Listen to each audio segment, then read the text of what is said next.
Good morning. The Friday, June 27th, 2025, regular City of Knoxville Public Officer hearing is called to order at 9:31. I'm Nicholas Bradshaw, the Public Officer designated by the Mayor as described in the City Code of Ordinances, Article 6, Unfit Buildings, and charged with addressing properties in the city that are out of compliance with the adopted codes of the City of Knoxville. The adopted codes include the 2018 editions of the following. I'm just going to read these. The International Fire Code, International Building Code, International Residential Code, International Plumbing Code, International Mechanical Code, International Fuel Gas Code, International Existing Building Code, International Energy Conservation Code, International Swimming Pool and Spa Code, International Property Maintenance Code, and the 2017 edition of the National Electrical Code. The public officer is authorized to hold hearings, administer oaths and affirmations, examine witnesses, and receive evidence and issue orders as the result of his findings in determining the condition of buildings that are dangerous, unfit, and injurious to the health and safety of the occupants and/or public. The procedure for the public officer is as follows. Each case will start with a report and presentation of evidence by officers representing various city departments. Today, this will primarily consist of, but is not limited to, evidence presented by Mr. Scott Elder, Neighborhood Codes Enforcement Manager for the City of Knoxville. Mr. Elder is employed by the City of Knoxville and is certified as a Property Maintenance and Housing Inspector. Following the city's report and testimony, the owner or owners and/or their legal counsel, as well as any members of the general public, will be given an opportunity to respond. The public officer has the authority to limit this time as per his discretion. Today's agenda will be modified to hear the cases of property owners present at this time and in the order signed up as you entered the hearing room. We make this accommodation to minimize any inconvenience to the owners and members of the public here today. For those actively participating in today's meeting, thank you. Your involvement and active participation is appreciated. As per legal counsel, I need to read the following notice of demolition into the record. Any person who intends to perform work on a structure that the public officer has placed an order against shall first make application to the building official and obtain the required permit. For orders issued by the public officer, please be aware that just obtaining permits and starting rehabilitation of a structure does not invalidate the city's power to take corrective action, such as demolition of a dangerous structure, regardless of the amount of work performed by the owner. All orders are still in effect if the rehabilitation work has not been completed and the structure has not had all final inspections approved within the time provided by the order, or by an extension if one has been granted. Remember, if rehab is not fully complete or an extension is not in place, the structure may be demolished after the order time has expired or after any prior written extension of time has expired without any further notice given to the owner. All right, are there any questions before we start and all participants are sworn in? All individuals testifying today will need to be sworn in. If you are testifying today, please raise your right hand. Do you swear to tell the truth, the whole truth, and nothing but the truth, so help you God? All right. Ms. LaFew, please advise me of any individuals who arrive late and need to be sworn in mid-hearing. Okay. Okay. All right. Well, we'll get into our agenda today. Ms. LaFew, what's our first property? Our first property is 600 Renford Road, 600 Renford Road. including accessories. All right, Mr. Elder. All right, this one's a little bit different than what we usually see. We have a house that's being occupied without utilities in violation of the property maintenance code. So it was originally inspected in 2019 for the same offense. The owner was notified back then and subsequently had the utilities restored, but they've since fallen back to be disconnected. Structure is currently being occupied without properly maintained and functioning plumbing and electrical facilities as required by the code. The absence of a functioning sewage disposal system is in violation of the minimal level of sanitary and clean conditions for occupied buildings. Outside electrical panel is damaged and deteriorated. Extension cords are running from the outside into the house. I think we have some pictures of that. See that right there in the front window. You can go back one. Yeah. HVAC equipment is dismantled and not working. I think we have pictures of that too. The outside unit. Okay, well it is. And the utility services were removed in 2022. And currently, there's no open permits to get this repaired. So we're asking for a 120-day repair order for this house to give this gentleman an opportunity to get the power restored. We're willing to work with him, but we need to see steps in the right direction. All right. Do we have someone to speak to this today? Yes, the owner, Alan Howe, is here. All right, sir, if you would mind to step up to the podium here.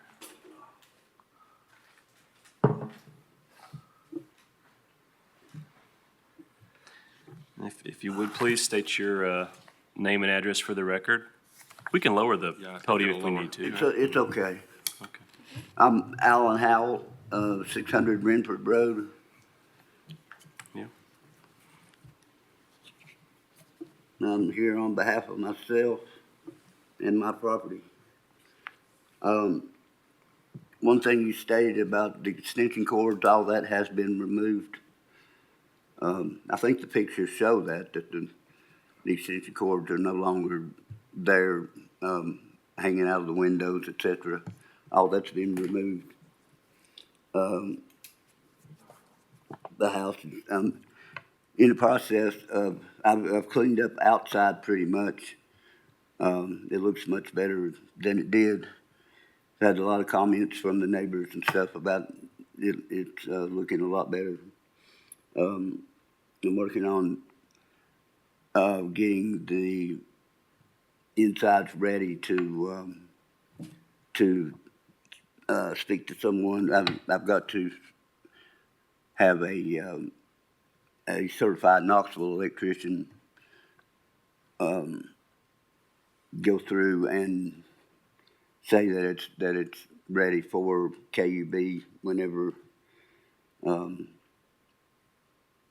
That's one of the steps. I've got, I don't have it with me, but I've got an outline that I did in the order of what has to be done as far as that goes in the 120-day time frame, so that should be well within that time frame.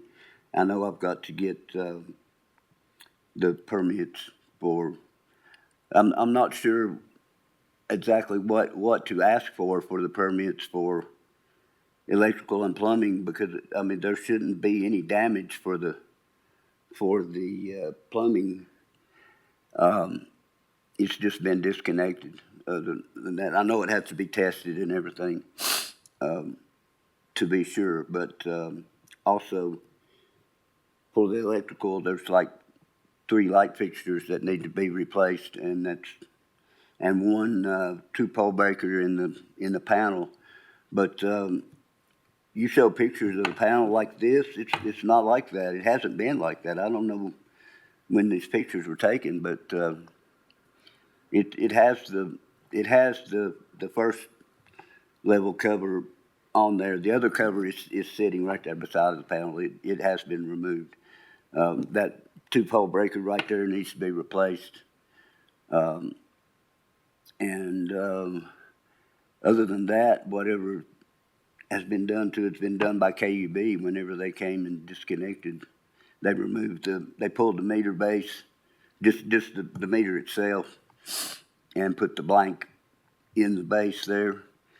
And that's all they did that I'm aware of. There's nothing there is damaged. It just needs that 2-pole breaker reinstalled, and the panel covers put back on. And like I was saying, inside there's 3 light fixtures that need to be replaced, and one light switch. And that's really, there's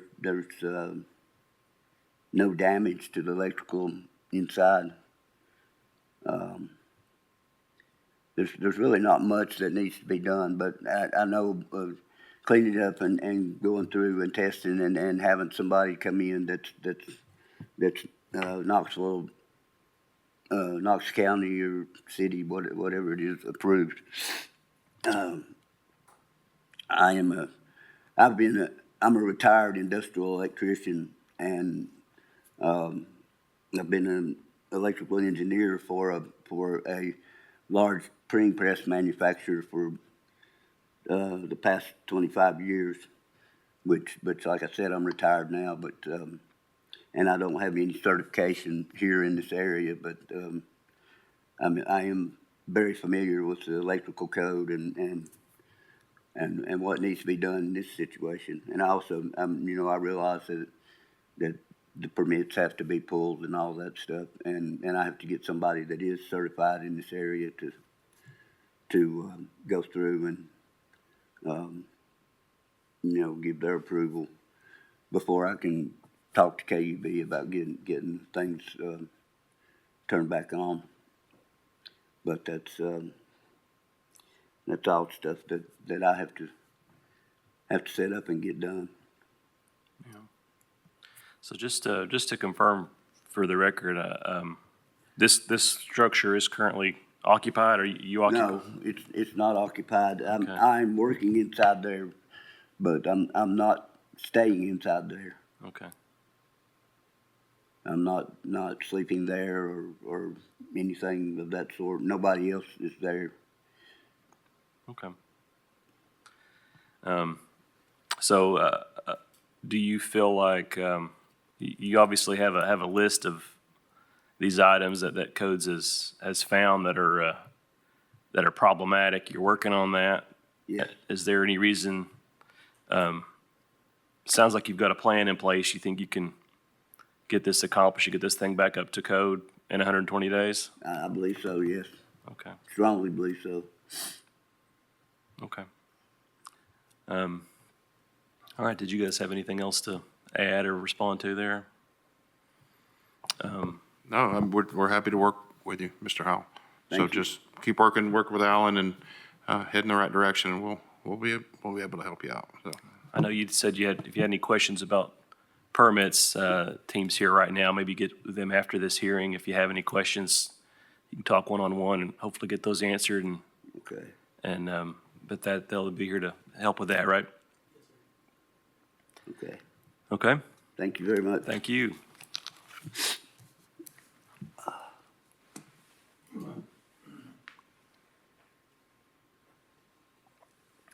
All right, I find that the structure at 600 Renford Road, including the accessory structure, is out of compliance with the codes of the city of Knoxville and an attractive nuisance, and is dangerous and injurious to the health and safety of the occupants or public. I order the owner to repair the structure at 600 Renford Road within 120 days. If the owner fails to take corrective action, the structure may be placarded as unfit for human habitation and vacated and closed. Ms. LaFew, what is our next item?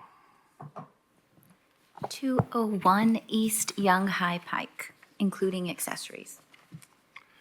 This one was inspected on April 22nd, 2022 originally. House was found to be vacant and without utilities. Fire, smoke, and water damage has damaged the inside quite a bit. We probably have some photos of that. House and accessory structures are showing signs of dilapidation on all sides. There's the fire that's occurred. House and accessory structures have been boarded by the city on multiple occasions, and the city continues to maintain this yard due to lack of attention. And there's currently 6 liens on this property for unpaid city services, plus a newly created invoice for a recent boarding action that we took just within weeks from now. So we believe these folks are deceased, and there is a person, Miss Deborah Finley, that is listed as her daughter, as their daughter, and she could not be here today, but she's aware of everything that's going on. So we're asking for a 90-day repair order for this property. She's communicated that she is willing to do the work and has been doing some, although we don't see much evidence of any repairs to the home. She's local and willing to step up. She just couldn't be here today, so. No vagrant issues? Yeah, that's why it's boarded up, so there's evidence of vacancy, so that's why we've been boarding it up a few times. All right. And you- And we believe that's probably why the fire occurred. Okay. And no one signed up to speak for this one, correct? Correct. All right. Nothing further. I will go ahead and find that the structure at 201 East Young High Pike, including the accessory structures, are out of compliance with the codes of the city of Knoxville, an attractive nuisance, and is dangerous and injurious to the health and safety of the occupants or the public. And I order the owner to repair the structure at 201 East Young High Pike, including accessory structures, within 90 days. If the owner fails to take corrective action, the structure may be placarded as unfit for human habitation and vacated and closed.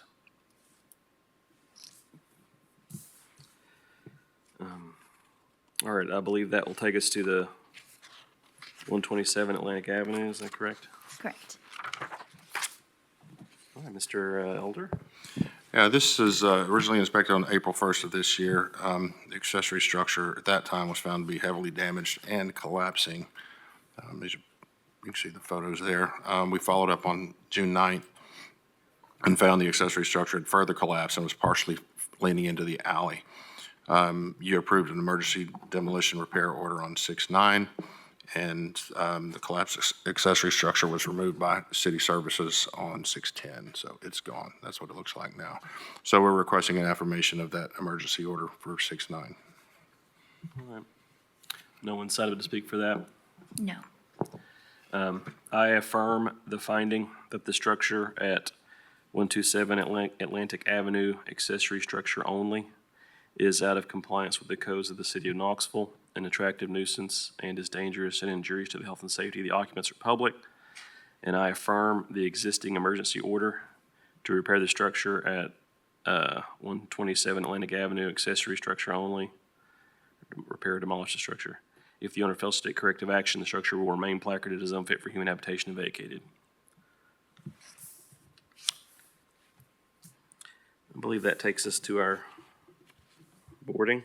Correct. First boarding is 1432 West Fifth Avenue. Now, this property was boarded on October 29th, 2024, and we're just requesting approval of those boarding charges.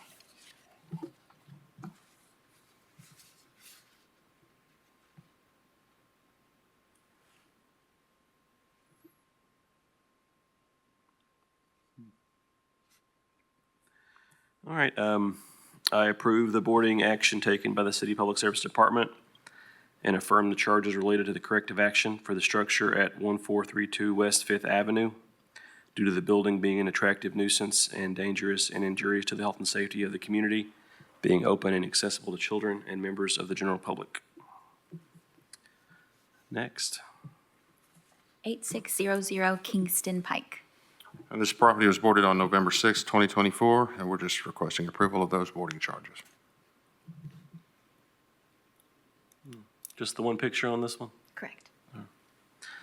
I approve the boarding action taken by the City Public Service Department and affirm the charges related to the corrective action for the structure at 8600 Kingston Pike due to the building being an attractive nuisance and dangerous and injurious to the health and safety of the community, being open and accessible to children and members of the general public. Next is 1800 Reynolds Street. This property was boarded on October 31st, 2024. We're just requesting approval of these boarding charges. All right. I approve the boarding action taken by the City Public Service Department and affirm the charges related to the corrective action for the structure at 1800 Reynolds Street due to the building being an attractive nuisance and dangerous and injurious to the health and safety of the community, being open and accessible to children and members of the general public. Next. 1700 Jerome Avenue. Now, this property was boarded on November 5th of 2024, and we're requesting approval of those charges. What's that? What's the one with the green? It's hard to tell. There's like a That's shadow. shadow and a tree in front of it, but there's a boarded window Oh, I behind see. it. Yeah, it's just the way the sun's coming through those trees. Okay. All right. I approve the boarding action taken by the City Public Service Department and affirm the charges related to the corrective action for the structure at 1700 Gerolman Avenue due to the building being an attractive nuisance and dangerous and injurious to the health and safety of the community, being open and accessible to children and members of the general public. Okay, being no other business brought before the public officer on this day, the hearing is adjourned at 9:51. Thank you.